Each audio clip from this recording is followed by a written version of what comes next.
The two groups joined and the kirtan swelled. Standing before the cart now, Srila Prabhupada got down on his hands and knees and touched his head to the road in obeisance to Lord Jagannath.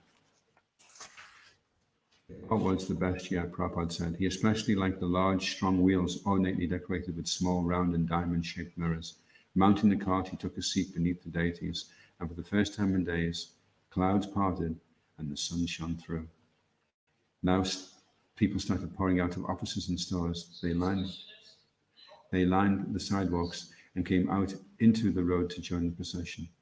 As the cart circled City Hall, the sound of the devotees singing became magnified, echoing off the tall buildings. The crowd was the largest ever at any Philadelphia Rath Yatra. Hecklers, Christian fundamentalists with big banners reading, "Get smart, get saved," and "Repent or burn." Maybe we could try that one, eh? Chant or burn. Were ineffectual amid the large crowd and the uproarious kirtan. At one point, when Srila Prabhupada appeared particularly satisfied, the devotee on the cart leaned over and asked Srila Prabhupada what he thought of the festival. Prabhupada replied that he was thinking the American Vaishnavas were now permanently in the West. Srila Prabhupada ki jai. Shri Jagannath Baladev Subhadra ki jai. Om Namo Bhagavate Vasudevaya. Om Namo Bhagavate Vasudevaya. Om Namo Bhagavate Vasudevaya. Reading from Srimad Bhagvatam, Canto 5, Chapter 5, Lord Vishadev's Teachings, Text 2030.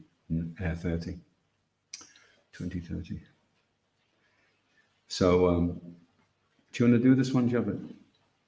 This is the prose. What's that? It's the prose. This is meant to recite without repetition. Oh, let's say Javed do it.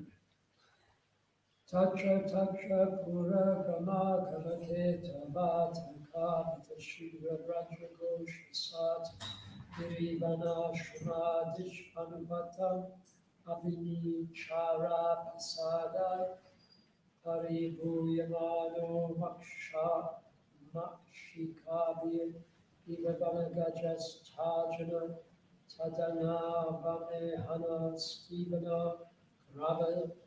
Rabba Sakradraja Prakshepa Putti Vata Divittas Tad Abhiganayam Eva Sat Samistana Etasmin Teho Kalakshmi Sad Apadesha Upayana Baba Swaramena Swamahima Vastanena Samaropitaham Mama Vimananta Mama Imanatvat Abhikandita Mana Pritivim Ekachara Haribadrana.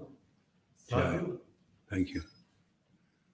That reminds me of Hanuman Chalice. Have you heard that? Probably you couldn't get it to sound like that. So responsible, please. Tatra Tatra. Here and there. Pura, cities. Grama, villages. Akara, mines. Keta, agricultural places. Vata, gardens. Kavata, villages in valleys. Sabira, military encampments. Vraja, cow pens. Gosha, residential places of cowherd men. Sata, resting places for pilgrims. Giri, hills. Vana, forests. Ashram, in the residential places of hermits. Apasada Sadi, Adishu, and so on. Anupatam, as he passed through.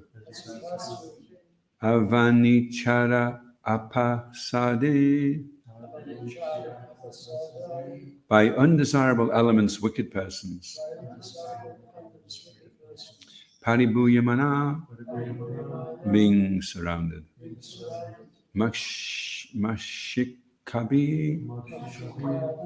by flies. Eva, like. Vanagaja, an elephant coming from the forest. Tarjana, by threats. Tadana, beating. Avamehana, passing urine on the body. Stivana, spitting on the body. Gravasakrit, stones and stool. Raja, dust. Prakshepa, throwing. Putivata, passing air over the body. Duriktai, and by bad words. Tat, that. Abhiganayan, without caring about. Eva, thus. Asat samstane, habitat not fit for a gentleman. Etasman, in this. Deva upalakshane, in the shape of the material body. Sat apadashe, called real. Ubhaya anubhava swarapena. Sorry. By understanding the proper situation of the body and soul. Swamahima, in his personal glory. Avasthanena, by being situated. Samaropita, Aham mama, abhimanatvat, from not accepting the misconception of I in mind. Abhikandita mana, undisturbed in mind. Prativim, all over the world. Ekachakara, alone.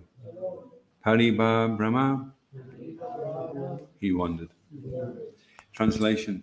Rishadev began to tour through cities, villages, mines, countryside, valleys, gardens, military camps, cow pens, the homes of cowhead men, transient hotels, hills, forests, and hermitages.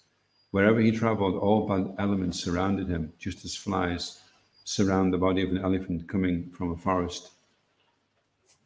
He was always being threatened, beaten, urinated upon, and spat upon.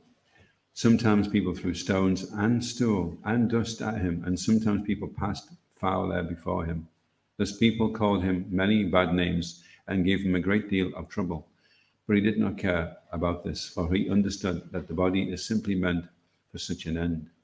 He was situated on the spiritual platform, and, being in his spiritual glory, he did not care for all these material insults. In other words, he immediately understood that matter and spirit are separate, and he had no bodily conception. Thus, without being angry at anyone, he walked through the whole world alone. Srila Prabhupada ki jai. Narottam Das Thakur says, Deha smriti nahi yara samsara bandhana kahan tara. When a person fully realizes that the material body and world are temporary, he is not concerned with pain and pleasures of the body, as Sri Krishna advises in Bhagavad Gita. Vachaspasastikondaya sitoshna sukadukada agama paino nichas tams tikshas vabharata. O son of Kunti, the non-permanent appearance of happiness and distress, and their disappearance in due course, are like the appearance and disappearance of winter and summer seasons. They arise from sense perception or sign of birth, and one must learn to tolerate them without being disturbed. As far as Rishabdev is concerned, it has already been explained. Idam sariram mama durvi bhavyam. He did not at all possess a material body, and therefore he was tolerant of all the trouble offered to him by the bad elements in society. Consequently, he could tolerate people throwing stool and dust upon him and beating him. His body was transcendental, and consequently he did not at all suffer pain. He was always situated in his spiritual bliss, as stated in the Bhagavad Gita, 1861. Ishvara Sarvabhutanam Hrideshi Arjun Tishtati Ramayan Sarvabhutani Yantarudani Mayaya. The Supreme Lord is situated in everyone's heart, O Arjun, and is directing the wanderings of all living entities who are seated as on a machine made of the material energy. Since the Lord is situated in everyone's heart, he is in the heart of hogs and dogs also. If hogs and dogs in the material bodies live in filthy places, one should not think that the Supreme Personality of Godhead in his Paramatma feature also lives in a filthy place. Although Lord Rishabdev was maltreated by the bad elements of the world, he was not at all affected. Therefore, it is stated, Swamahima Avasthanena. He was situated in his own glory. He was never saddened due to being insulted in the many ways described above.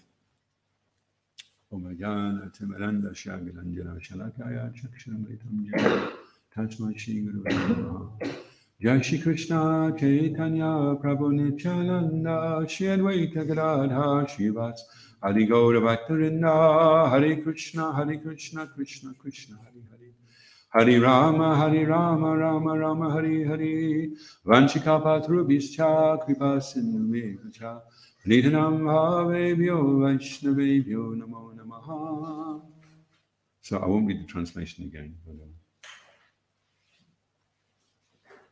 Srila Prabhupada quotes Matrasparsasta Kaunteya, which is interesting because the non-permanent appearance of happiness and distress is something that we don't really have a choice in tolerating. That's why it's considered we're more tolerant than the tree, because the tree doesn't have a choice, so it just has to tolerate. We do have a choice. So if we decide to tolerate, then we're more tolerant than the tree. But in another sense, we don't really have much choice but to tolerate, because what else can you do? You could, wherever you go, even if you jump off a skyscraper building, whatever happens to you after that, you have to tolerate. You can't control. So the big question is, can you do that without being disturbed? Can you do it without being, you could be doing devotional service in a begrudging way. So you're doing it, you're tolerating the problems, but boy, you sure wish you were somewhere else, doing something else than what you're doing right here and now. So you're doing it and you're tolerating it, but you're not doing it without being disturbed. So that's quite a tall order, isn't it? Just to come up to somebody and say, I want you to tolerate this and I want you to not be disturbed. So that's an internal adjustment is, how can I not just tolerate? I mean, what is proactively different from tolerating something?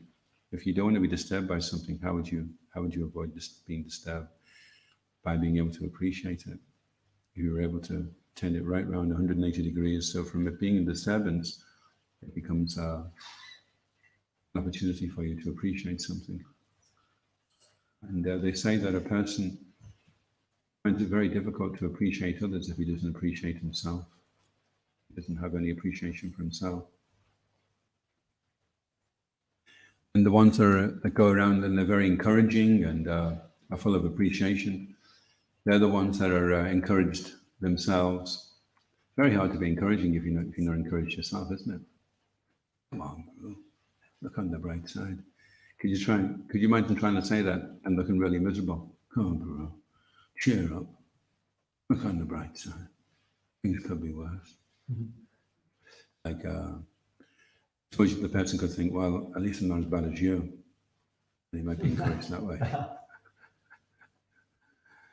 But it's like a doctor going around and trying to cure people, and he's looking worse than There's one doctor I used to go and see, actually. I won't tell you what her name was, but I had hepatitis C, and she was telling me you should take this medicine, And she looked like she'd been in the coffin at night, and she'd got up that morning, and she shouldn't really been out in daylight.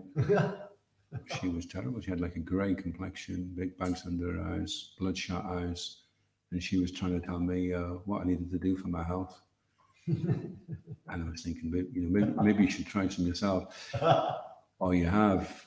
And if that's what it does to you, I'm fine. I think I'll just take my chances, And that's what I actually ended up doing. I took my chances, and all the alternative medicine failed. And then I came back and tried it, and it was terrible. It was really, really bad. It's like a mild form of chemotherapy. I was looking at this face in the mirror. I was thinking, who's that? I haven't seen him before. Looked like Frankenstein. And so I came off it. And then they came up with a new thing, which also cured Shamasunda, called Savaldi. And that was amazing. And the Scottish government, in their kindness, gave a donation of £72,000. When I was holding the pills in my hand, I think it was 6 pills in my hand, that was 500 quid a shot every time. So I wouldn't have been able to afford that myself. Anyway, I digress. But if you want to cheer people up and encourage them, you've got to be pretty, if you want to appreciate people, you've got to be really appreciating yourself. You should show yourself some appreciation, some encouragement. And if you're able to, and that's not a self-indulgent way, you're doing that because it's going to be favorable. It's going to inspire others that are around you. It's going to help you to do your service in a more enthusiastic way. And you're going to get more out of it. You're going to make advancement faster. You're going to reach Ruchi, Ashakti a lot quicker. So everything's great, There's nothing bad about doing that. And we can become more alive. We can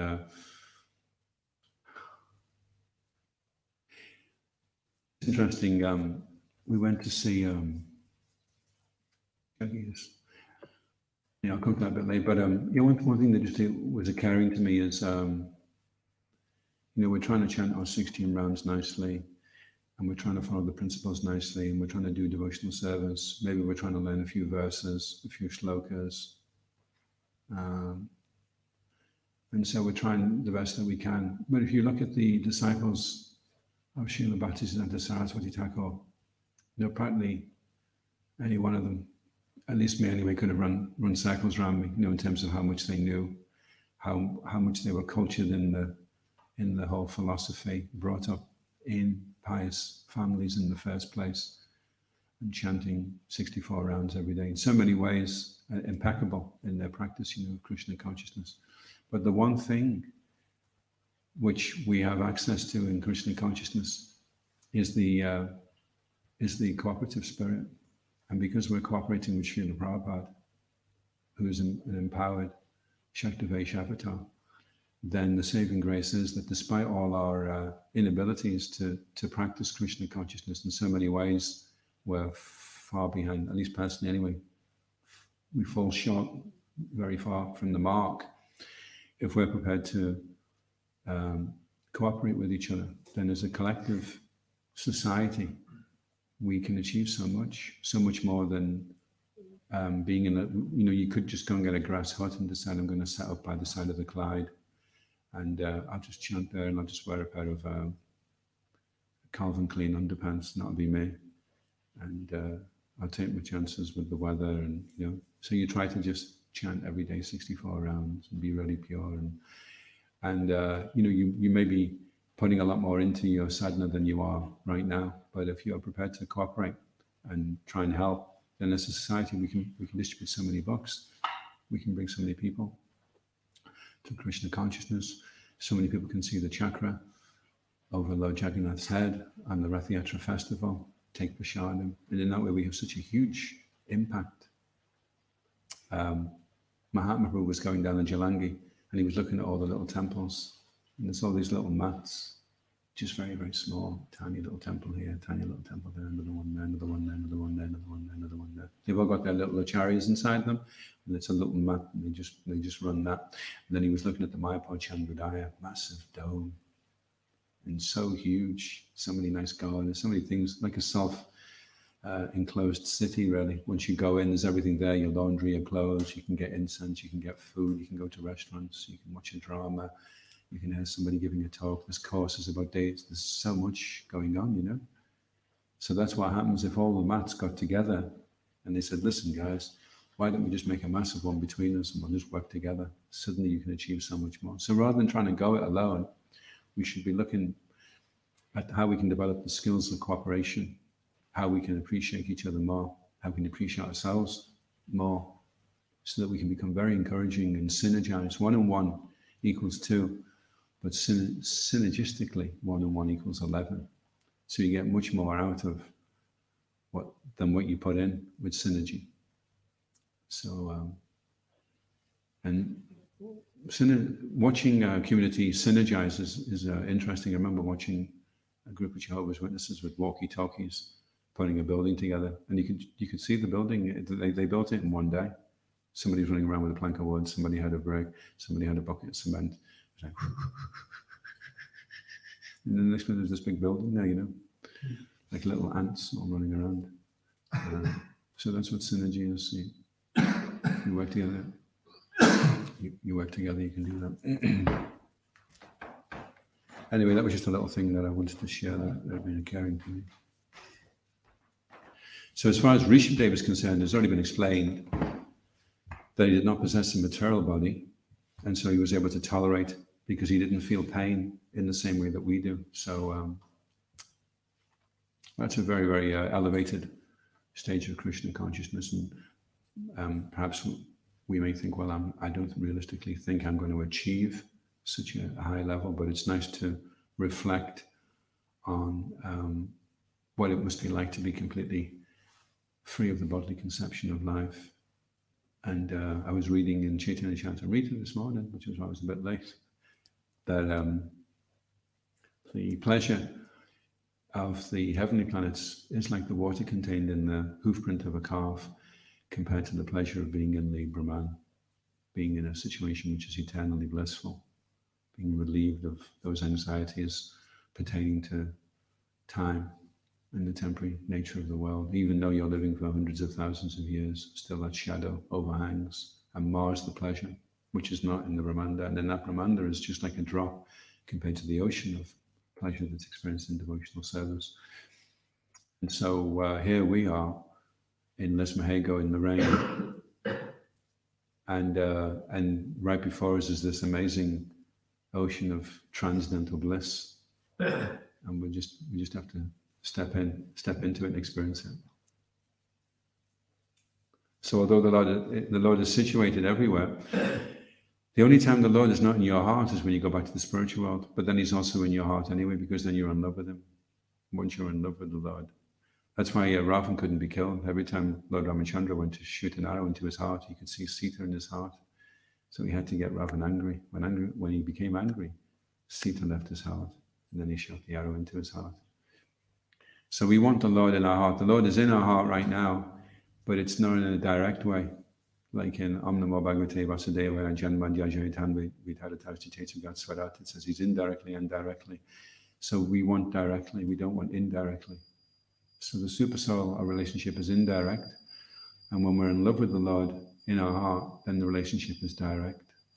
And then when we go back to the spiritual world, super soul leaves the heart, and Krishna comes fully into the court. It's referred to by Rupa Goswami as the courtyard of the heart.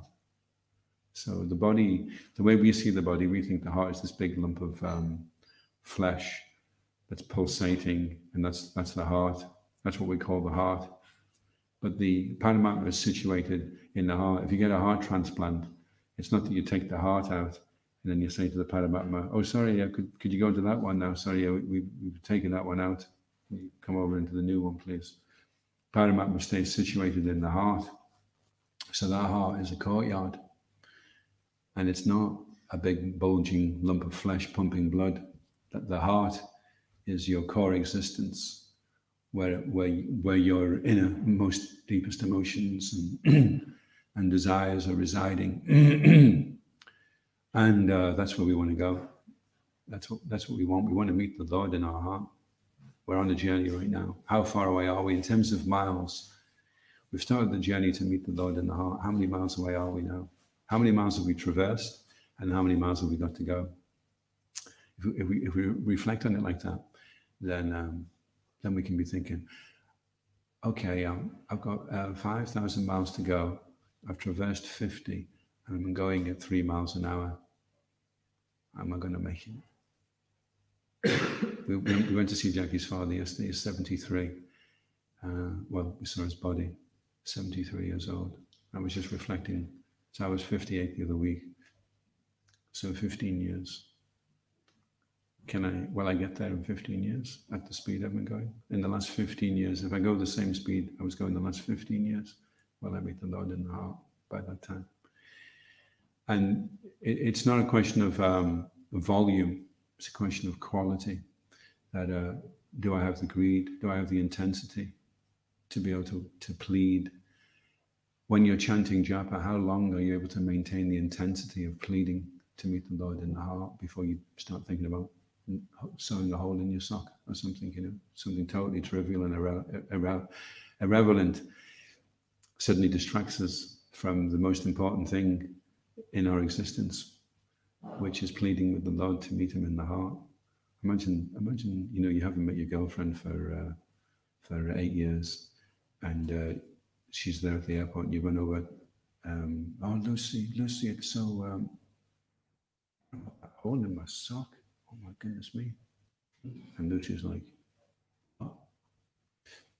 It's so out of sync, isn't it, with what's going on? It's so not what it's all about, So japa, you get a chance. I mean, we have an amazing life if you think about it. It's 8 o'clock now. Most people are getting up right now. What's the first thing they're going to do? Pour a cup of caffeine down their throat, listen to some nonsense on the radio, and then go to work and eat some sausages probably and go to work, And look at us now, it's 8 o'clock. People want to live longer. Well, we've already had a third of the day. So that's how you can live. You can live a third longer just by getting up earlier. Because you can do so much more. I remember when I first joined, and I said, what time is it? And he said, it's 12 o'clock. I said, 12 o'clock? It felt like it was about 6 o'clock. I'd done so much by 12 o'clock. Couldn't believe it was only... So it was like the day's only just beginning, and it feels like it's already over to me.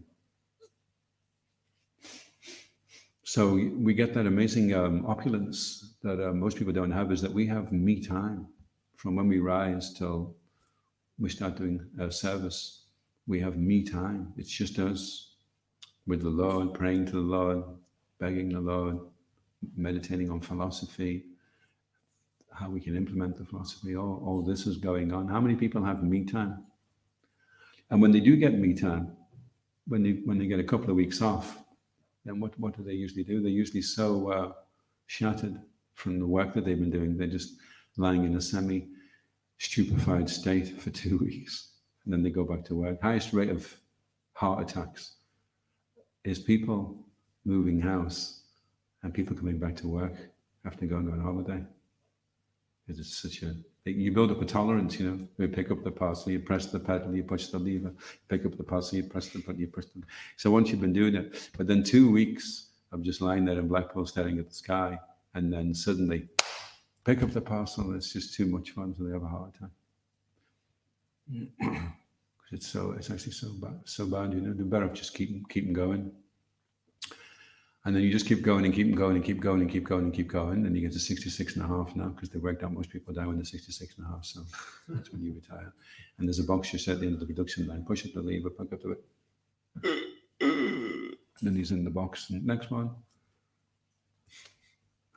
No me time, really, at all. So yeah, we have an amazing opulence. That we can access it every day. And we should be begging the Lord to meet him in the heart as soon as possible. Once you've met the Lord in the heart, then it's all your troubles over. Krishna says, if you become conscious of me, if you can become conscious of me, then you'll pass over all the obstacles of material life. If you can become conscious of me, that's the challenge. Can you become conscious? Have you been conscious of Krishna? Can you become? It's hard to remember Krishna unless you've been conscious of him.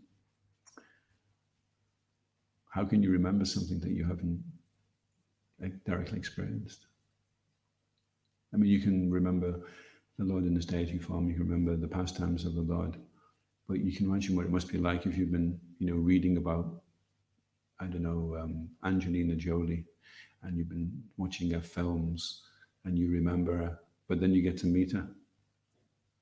It's going to be a lot, the remembrance is going to be a lot deeper, isn't it?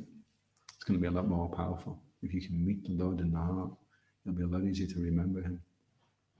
In fact, it'll be hard to forget him. And Maharaj Parikshit, he saw the Lord in his heart when he was protected in the embryo. And Parikshit means examiner, because he spent the rest of his life looking to see, are you Krishna? Are you Krishna? Are you Krishna? Are you that person that I met in the womb? So, any questions or comments?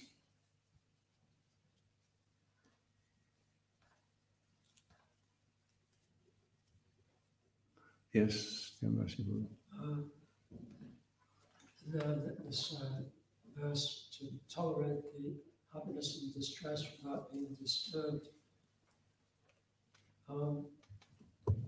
So the way I try to see that verse is my purpose in life, or my aim in life, is to serve the devotees and remember the Supreme Lord. So whatever it takes to do that, then I'll think of a way in which I can do that without being disturbed. And then that's like it might seem to others to be cutting corners, but Krishna says we must learn to tolerate without being disturbed. And like you said, we have to tolerate anyway. We have to tolerate old age. We have to tolerate whatever karma comes to us. Yeah. And we have to tolerate the fact that we can't be the enjoyers. You know? But if we all have a better, perhaps, understanding of our level of tolerance than anyone else can understand. So is it up to the individual to work to take responsibility not to be disturbed?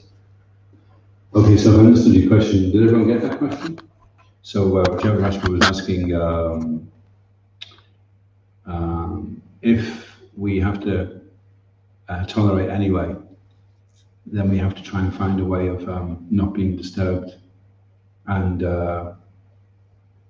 so the way that we find to not be disturbed, it has to be a way that may seem to somebody else as cutting corners or making it easier for yourself to avoid being disturbed.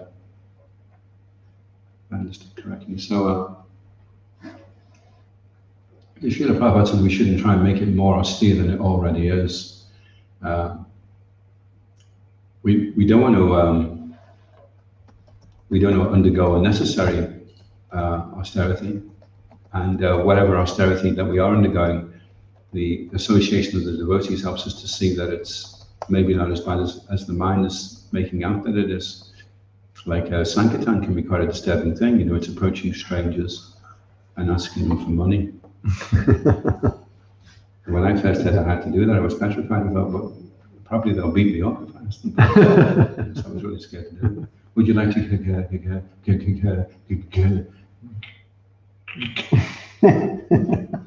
action?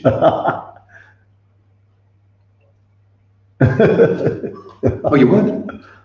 Anything, whatever you want.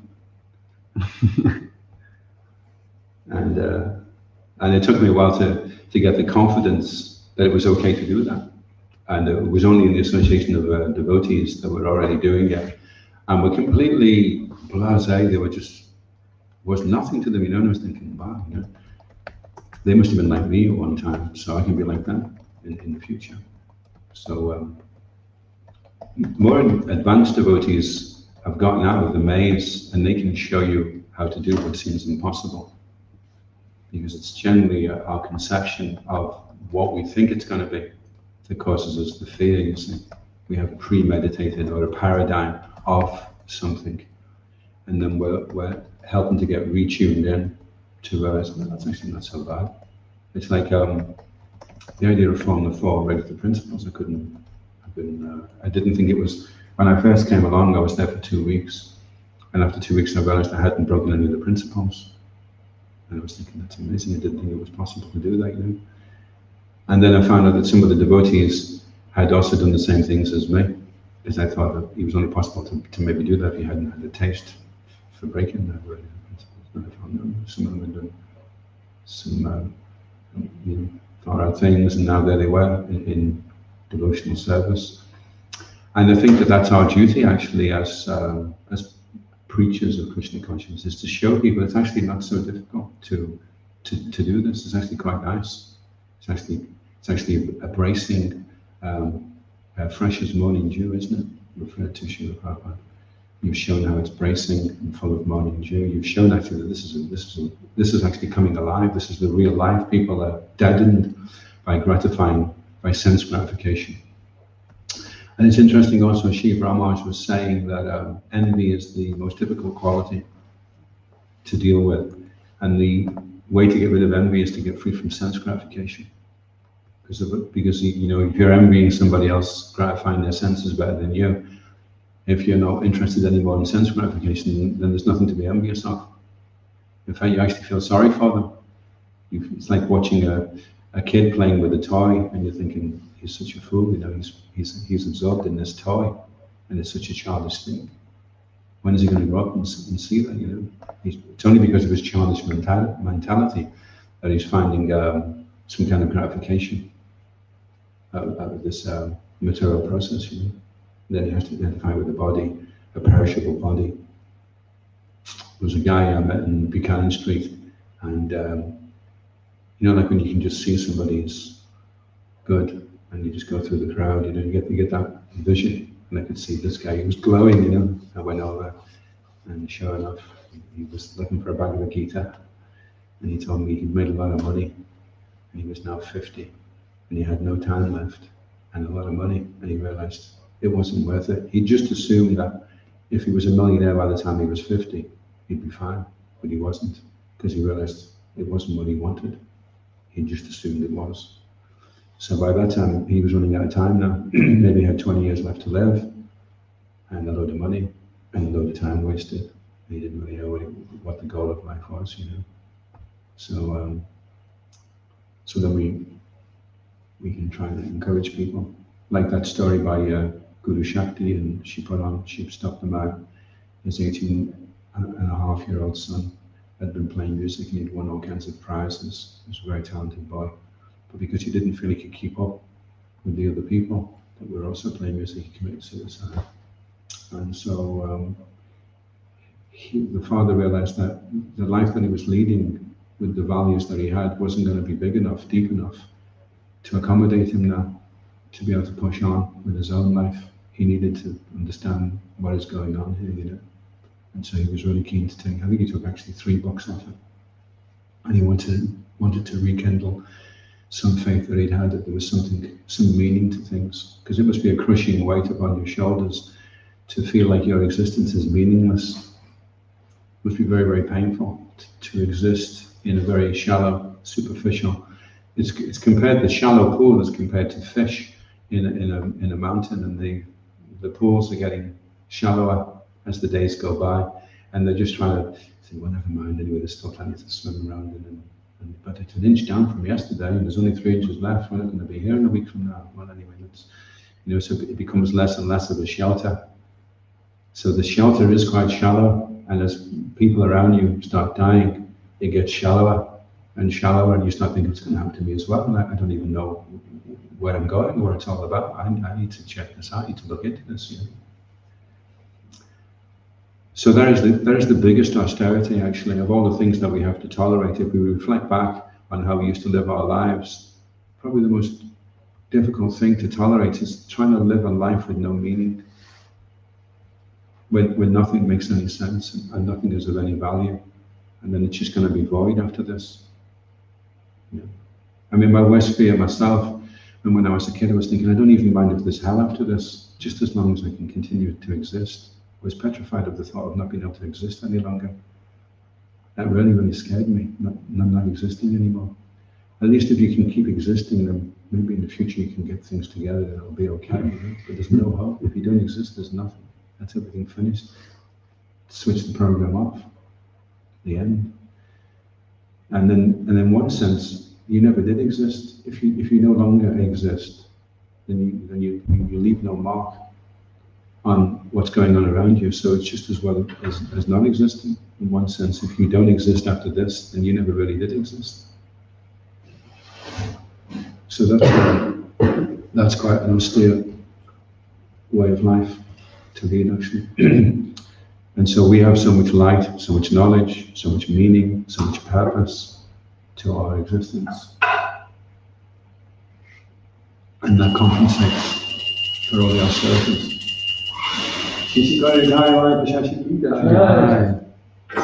It more than compensates, because if you're sick and then someone says, I've got this thing that you can take and it will cure you, and you feel yourself getting better, then you don't mind taking it even if it tastes a bit better. Thank you for a nice class.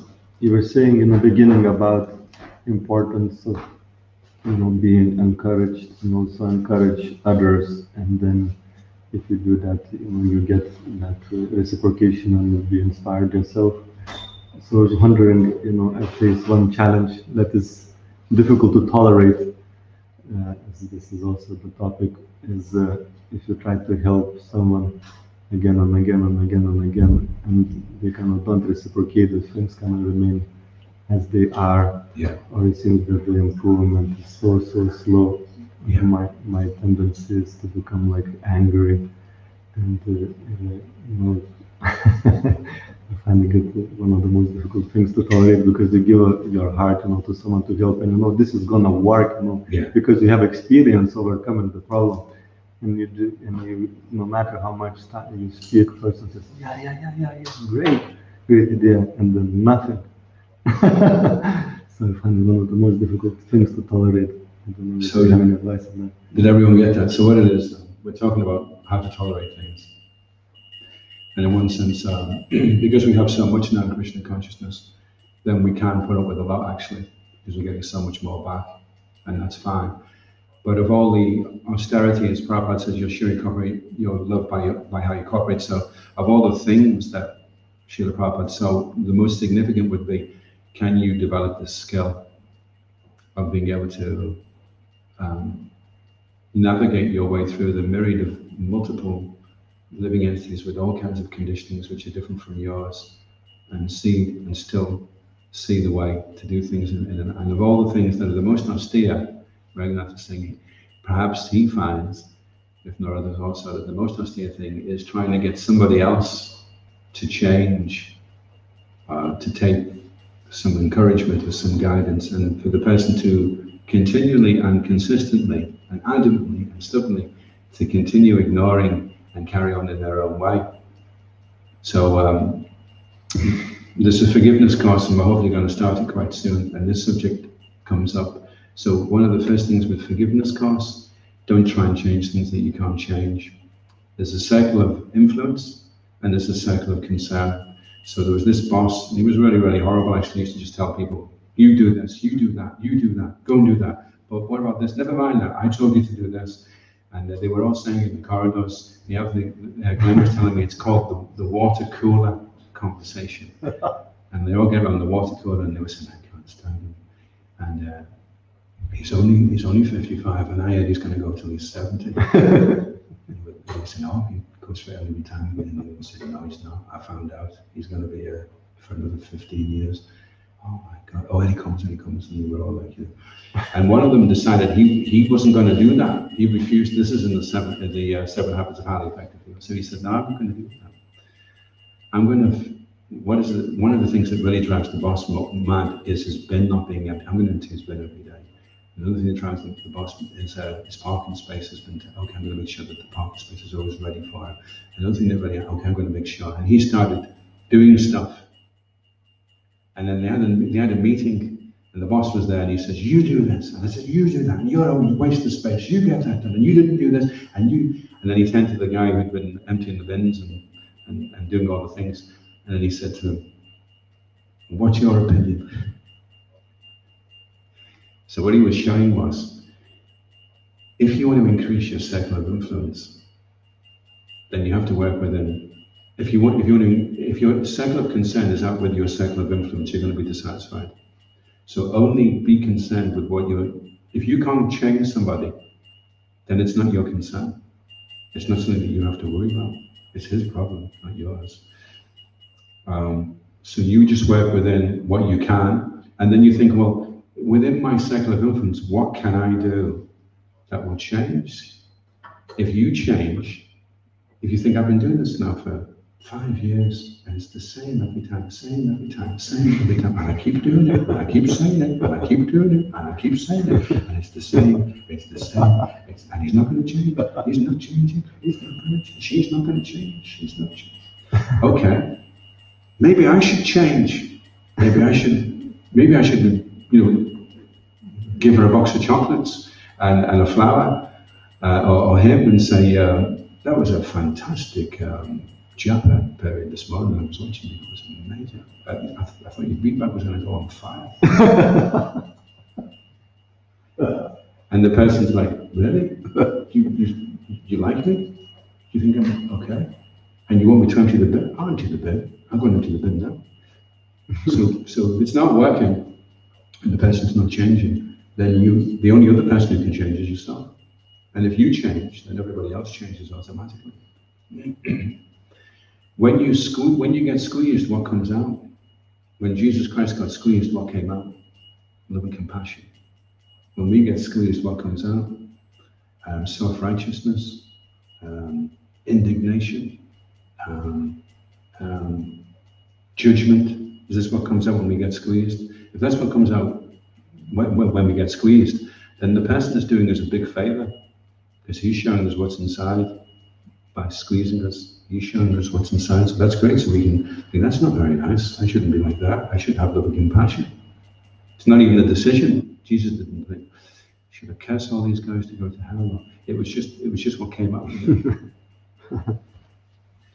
So if we're being mentally crucified by somebody, we should be looking at what comes out, and it's not their fault. If hatred, and instead of being self-righteous, we can be self-expressive. And self-expressive is, Prabhu, when you do this, it really, really hurts me.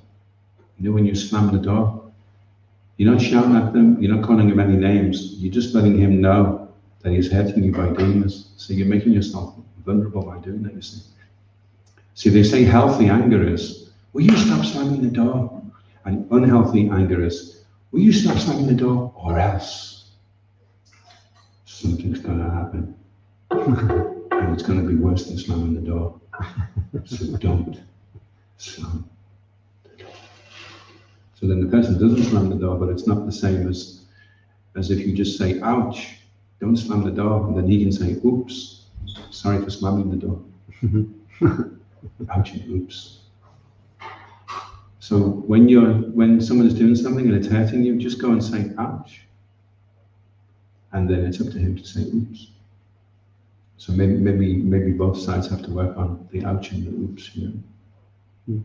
And self-expressive is just, look, I'm vulnerable here, you know, completely at your mercy. I'm sharing my life with you. We're in the same place. It's a very small little world that we're in right now.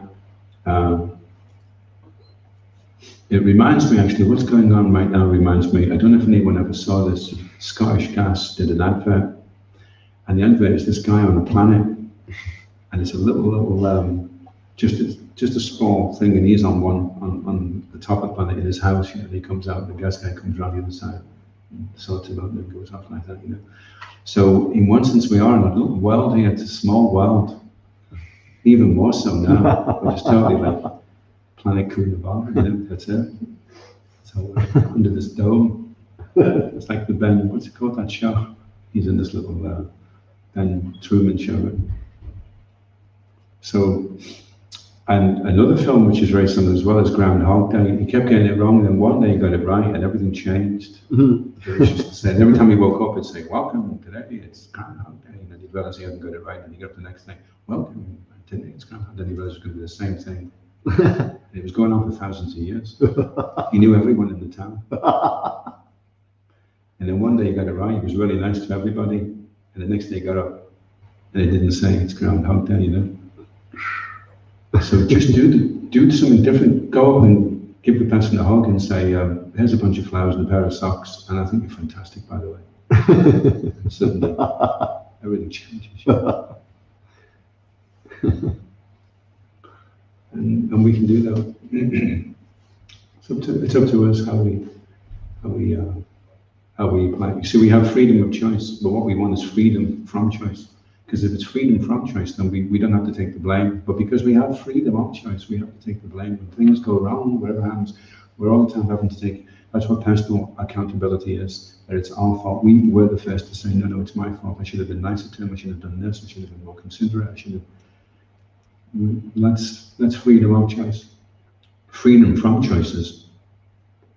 But, it's not. Don't look at me. I have nothing to. No. That's freedom from choice. Freedom of choice, then it's always your fault. That's why we believe in karma. We know everything that's happening to us because of our karma. So it's nobody else's fault but our own. And we're here right now to learn whatever it is we need to learn, and recognize that we do have freedom of choice. We can choose exactly what we want to do and how we want to behave and what we want to say. We can do that. Krishna's given us that power. We have the power of choice. We just have to choose the right things and not make excuses. Yes, Kangan ki Jai. Srila Prabhupada ki Jai. Go Premanandi. Adhoksaja Krishna Prabhu ki Jai.